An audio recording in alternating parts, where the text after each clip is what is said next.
बिस्मिल्लाहिर्रहमानिर्रहीम अस्सलामु अलैकुम वरहमतुल्लाहि वबरकातुहू। प्यारे नाज़रीन, कैसे हैं आप सब लोग। उम्मीद करता हूँ कि अल्लाह पाक की रहमतों के ज़ेर साया खैर वाफ़ियत से होंगे। दोस्तों, गोभी और आलू के क्रंची क्रिस्पी ज़बरदस्त किस्म के पकौड़े बनाने की जो तरकीब आज मैं आपको बताने लगा हूँ, बहुत ही आसान है। जल्दी से बन जाने वाले ये पकौड़े बहुत ही मज़े के होते हैं। तो हम यहाँ पे एक आलू लेंगे, उसको ऐसे लंबा लंबा हमने काट लेना है, बिल्कुल फिंगर चिप्स की तरह, लेकिन उससे ज़्यादा बारीक करके काटना है। इसको आप एक खुले बाउल में डाल देंगे और इसके साथ आपने ले लेनी है बंद गोभी, और इस गोभी को आपने यूँ करना है कि इसको भी बारीक बारीक काटना है। ये भी आप डाल दें, ये भी तकरीबन आधा कप हो।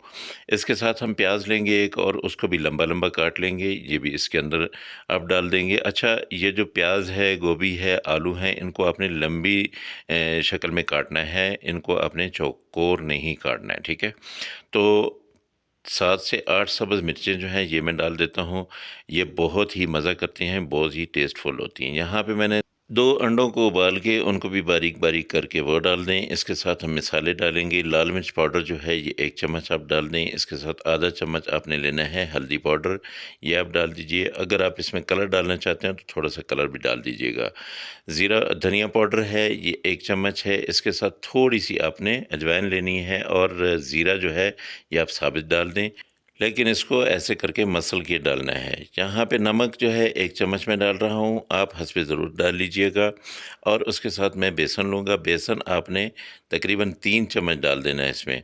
उसके बाद आपने हल्का-हल्का पानी लगा के इसको पहले मिक्स कर लेना है। उसके बाद हल्का-हल्का पानी लगा के देखना है, अगर आपको और ज़्यादा बेसन की ज़रूरत पड़ती है तो आप थोड़ा-सा और डाल लीजिएगा, वरना ये 3 चम्मच ही काफ़ी ज़्यादा हो जाएँगे। बहुत ज़्यादा आपने बेसन नहीं डालना है।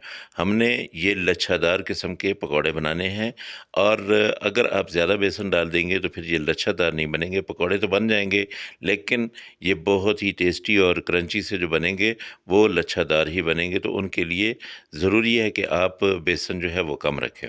थोड़ा-थोड़ा पानी डालें और इनको आप मिक्स करते जाएँ। अच्छा, पानी डालने से पहले इनको जो मैंने मिक्स किया था वो इसलिए ताकि हर एक पीस के ऊपर जो है हमारा बेसन पहुंच जाए। और अब इनको हल्का सा पानी लगा के आपने इनको मिक्स करके रख देना है। सब्जियां जब उनके अंदर मिसाले जाएंगे तो वो ढीली होंगी और बेसन जो है वो अपनी जगह पकड़ेगा। तो बहुत ही अच्छी किस्म के पकौड़े जो है वो आप लोगों के लिए रेडी होते जाएंगे। ये देखिए, ये तकरीबन 15 मिनट मैंने इसको छोड़ दिया था। उसके बाद ये देखिए, ये बिल्कुल जो है सब्जियां अपना पानी छोड़ चुकी हैं और बेसन हमारा बेहतरीन रेडी हो चुका है।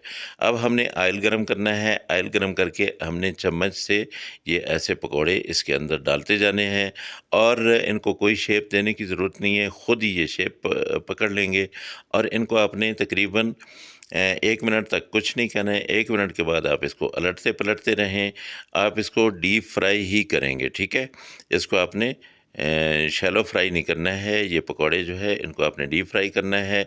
आहिस्ता-आहिस्ता आप इनको पलटते जाएँ। जब आप देखें कि थोड़े सख्त हो गए, फिर आपने इनको ऐसे ऊपर से थोड़ा-थोड़ा दबाना है ताकि अच्छी तरह से अंदर तक पक जाए। ये अंदर से सॉफ्ट होंगे और ऊपर से ये क्रंची होंगे, बहुत ही मज़े के। रमज़ान में इफ्तारी के टाइम पकौड़े ना हों तो बिल्कुल मज़ा नहीं आता है। तो ये वाले पकौड़े एक बार आप बनाएँगे तो इंशाअल्लाह फिर आप देखेंगे कि आप इनको बार-बार बनाएँगे। बहुत ही मज़ेदार बनते हैं, और ये तकरीबन 10 से 15 मिनट में बन जाते हैं, बिल्कुल रेडी हो जाते हैं। और ये खाने में भी इंतहा दर्जे के लज़ीज़ होते हैं। ये देखिए, ये बिल्कुल रेडी हो चुके हैं। जब इनका गोल्डन सा कलर आ जाए तो आपने इनको निकाल देना है।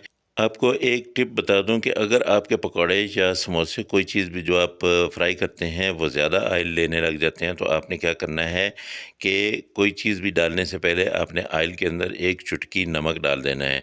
जब आप नमक डाल देंगे तो आपके पकौड़े जो है बिल्कुल भी ज़्यादा ऑयल नहीं लेंगे, बस वो जो है फ्राई होंगे और आप उनको निकाल लेंगे। ये देखिए, ये मैंने दोबारा से डाल दिए हैं, जो मेरा मसाला बाकी बचा था वो मैंने डाल दिए हैं। बहुत ही मज़ेदार किस्म के, लज़ीज़ किस्म के। जब भी आप ये बनाएं तो मुझे ज़रूर अपनी दुआ में याद रखें। माशाल्लाह, ये देखिए, अगर आप लोगों को मेरी ये रेसिपी पसंद आ गई हो तो मेहरबानी करके मेरे चैनल को ज़रूर सब्सक्राइब कर लीजिएगा, और साथ में लगे बेल आइकन को ज़रूर दबा दीजिएगा। इतने आसान से तरीके से आपको किसी ने भी पकौड़े बनाने नहीं सिखाए होंगे। बहुत ही क्रंची और क्रिस्पी किस्म के ये पकौड़े, और अंदर से सॉफ्ट ये पकौड़े आप लोगों के लिए बिल्कुल रेडी हैं। अपनी इफ्तारी में इसको ज़रूर बनाइएगा, और मुझे अपनी दुआ में याद रखिएगा। अल्लाह पाक पाक की रहमतें, अल्लाह पाक की बरकतें और अल्लाह पाक की नेमतें आप सब लोगों के घरों में बारिश की तरह बरसती रहें। मेरे वो दोस्त जो परेशान हाल हैं, अल्लाह पाक उनकी परेशानी को दूर करे। जो बीमार हैं, अल्लाह पाक उनको शिफ़ाए कामिला आजिला अता फ़रमाए, और जो बेरोज़गार हैं, अल्लाह पाक उनको अच्छा और बेहतर रोज़गार दे। इंशाअल्लाह आप लोगों से अगली रेसिपी में फिर मुलाकात होगी। मुझे इजाज़त दें। अल्लाह हाफ़िज़। अस्सलामु अलैकुम व रहमतुल्लाहि व बरकातुहू।